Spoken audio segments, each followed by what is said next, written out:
नमस्कार, स्वागत आहे तुमचं माझ्या एका मिनी व्लॉगमध्ये।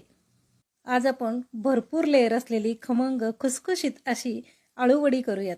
त्यासाठी आळूची मोठी पानं घ्यायची आणि त्यानंतर 8 ते 10 पानांसाठी 2 मोठे कप डाळीचं पीठ, त्यामध्ये चवीनुसार तिखट, मीठ, ओवा, हिंग, हळद आणि 200 ml पाणी घालून घ्यायचं।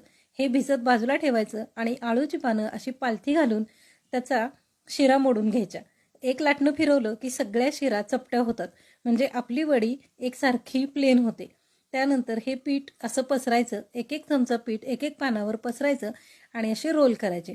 रोल सुद्धा दोन्ही बाजूनी घट्ट करायचे आणि एका कढईमध्ये पाणी तापत ठेवायचं। उकळलेल्या पाण्यावरती चाळणी ठेवायची आणि चाळणीवरती हे वडे रोल उकळत ठेवायचे। हे उकडायला 20 मिनिटं लागतात। 20 मिनिटानंतर गार झालेले रोल हव्या त्या आकारात कट करून तळून घ्यायचे।